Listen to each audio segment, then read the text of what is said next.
ضمن تغطية ميد سبورت المستمرة والشاملة لأخبار الميركاتو الصيفي الحالي، خصصنا تقارير سابقة لعدد من الصفقات التي تمت رسمياً قبل فتح نافذة الميركاتو أو بعض النجوم ممن تأكد رحيلهم رسمياً، مع تخصيص تقارير أخرى لعرض خطط بعض الأندية الكبرى لميركاتو الصيف. واليوم نواصل مع فيديو جديد لكن لرصد عدد من الصفقات الهامة المتوقع أن تأخذ طابعاً رسميا خلال الأيام القليلة القادمة، بحيث سنعرض لكم 10 صفقات كبرى على وشك الحدوث هذا الصيف. قبل أن نواصل هذا الفيديو لا تنسوا الإعجاب، الاشتراك وتفعيل جرس التنبيهات ليصلكم جديد ميد سبورت. ألفارو موراتا إلى القادسية. بعد تعاقده مؤخرا مع ناتشو، يقترب القادسية السعودي من الحصول على خدمات زميله بين صفوف لاروخا، إذ أكدت صحيفة آس تقدم النادي الصاعد حديثا إلى دوري روشن بعرض مغر لضم المهاجم الإسباني، بينما يرتبط اسمه بمغادرة أتلتيكو مدريد. كما قدرت الصحيفة نفسها سعر صفقة صاحب 31 عام ب15 مليون يورو، مشيرة إلى أن القادسية يستند في مساعيه إلى تعاقده مع ناتشو ومدربه الإسباني ميتشل، الذي سبق وأن أوصى بضم موراتا إلى ريال مدريد عام 2008، حيث كان مديرا لقطاع الناشئين بالنادي الملكي. سيرهو جيراسي إلى بوروسيا دورتموند. بعد أشهر طويلة من المفاوضات، يقترب دورتموند بشدة من الحصول على خدمات ثاني هدافي البوندسليغا بالموسم الفائت بعد تسجيله 28 هدفا، إذ أكد الموثوق فابريزيو رومانو أن صاحب 28 عاما وافق على عرض دورتموند مع كافة الشروط الشخصية، وسيدفع النادي 17.5 مليون يورو قيمة الشرط الجزائي في عقد المهاجم الغيني مع شتوتغارت، ليكون بذلك قد قطع الطريق على أندية مثل ميلان، تشيلسي وأرسنال كانوا يسعون أيضا للتعاقد مع جيراسي. يوهان باكايوكو إلى أرسنال.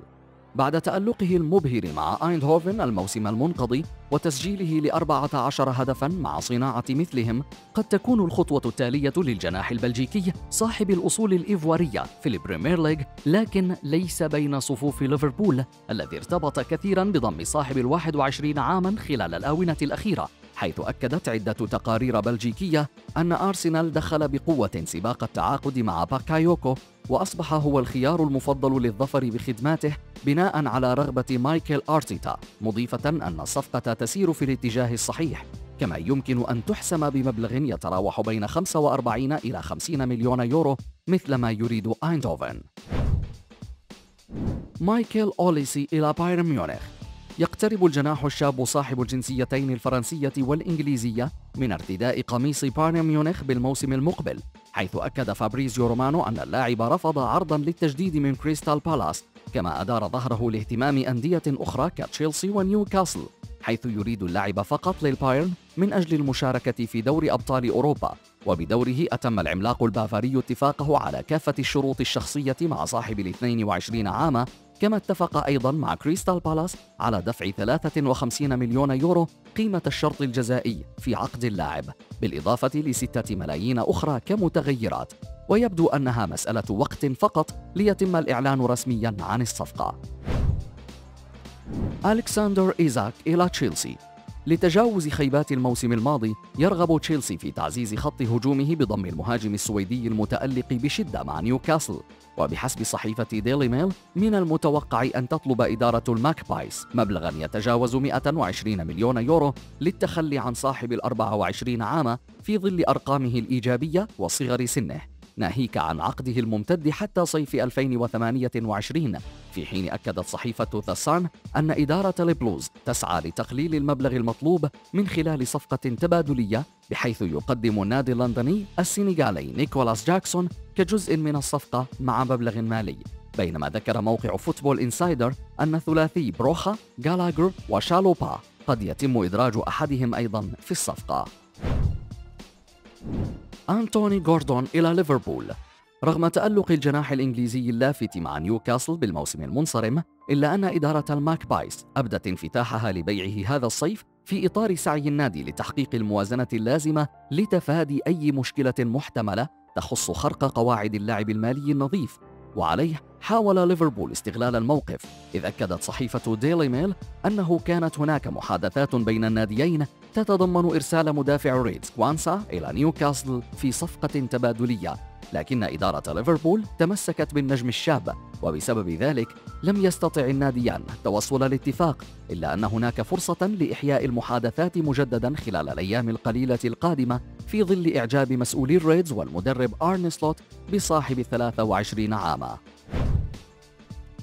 ماتيس دي ليخت إلى مانشستر يونايتد. يضع مان يونايتد الإنجليزي برانت وايت مدافع إيفرتون في مقدمة أهدافه لتعزيز الخط الخلفي، لكن في ظل مطالبة ناديه بالحصول على أكثر من 80 مليون يورو للتخلي عنه، قررت إدارة الشياطين الحمر التوجه نحو الهولندي دي ليخت، حيث أكد فابريزيو رومانو أن اليونايتد تواصل مؤخرا مع بيئة اللاعب الذي لا يمانع فكرة الانتقال إلى أولد ترافورد على الرغم من غياب اليونايتد عن المشاركة بدور الأبطال، ورغم عدم وجود أي مفاوضات فعلية بين الناديين حتى الآن بخصوص مدافع الطواحين البالغ 24 عاما، لكن البايرن لا يمانع بيع لاعبه في ظل مساعيه للتعاقد مع جوناثان تاه مدافع ليفركوزن.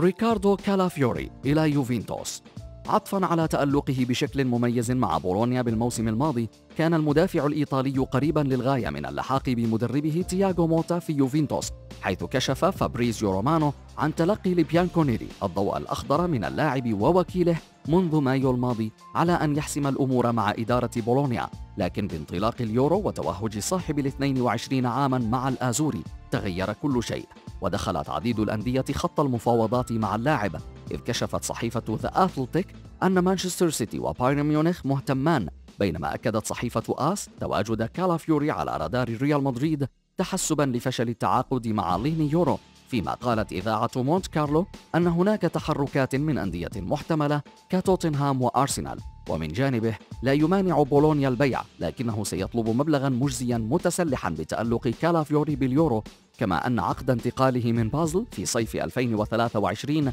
يتضمن شرطاً بحصول النادي السويسري على نسبة من إعادة البيع. نيكو ويليامز إلى برشلونة. ارتبط اسم النجم الإسباني كثيراً بالانضمام إلى برشلونة هذا الصيف، إلا أن صحيفة سبورت كشفت عن وجود انقسام داخل إدارة النادي حول الصفقة، بسبب أن البعض لم يعجبه الطريقة التي أدار بها ابن 21 عاماً مستقبله، عندما حاول البارسا ضمه صيف 2023 بعد نهاية عقده مع بيلباو، لكنه فضل التجديد كي يقدم خدمة مالية لنادي نشأته، فيما يؤيد البعض الآخر الصفقة من بينهم لابورتا بغض النظر عما حدث في الماضي. كما أضافت الصحيفة نفسها أن بيلباو يرفض التفاوض بشأن انتقال لاعبه، ويصر على دفع الشرط الجزائي المقدر ب58 مليون يورو دفعة واحدة، في وقت يعرض فيه النادي الكتالوني 55 مليون يورو على دفعتين مع 10 ملايين كمكافآت، وإقحام إنيغو مارتينيز في الصفقة. ليني يورو إلى ريال مدريد. بعد رحيل ناتشو يحاول ريال مدريد التسريع من تعاقده مع مدافع ليل الذي رشحه زيدان للملكي، وفي الوقت الذي يرصد فيه الميرينجي 40 مليون يورو للحصول على توقيع صاحب 18 عاما الذي ينتهي عقده بصيف العام المقبل، يريد ناديه 70 مليون يورو، وهو ما تسبب بتأخير الصفقة، غير أن رامون ألفاريز الصحفي الشهير بصحيفة ماركا أكد أن ريال مدريد وليل قريبان جدا من التوصل لاتفاق كامل بعد مفاوضات متقدمة يوم الخميس الماضي، ولم يتبقى سوى تفاصيل نهائية، يأتي ذلك بعدما أبلغ يورو ناديه بأنه يريد الرحيل إلى الريال، وعليهم تسهيل التفاوض وإلا سيرحل مجانا بنهاية عقده، كما رفض كل العروض التي وصلته وأبرزها من ليفربول وباريس سان جيرمان، مع تأكيدات من ألفاريز بأن ليل سيرضخ للقيمة المعروضة من الميرينجي، لكن قد يكون هناك بند للمكافآت التي تعتمد على أداء يورو بقميص الريال.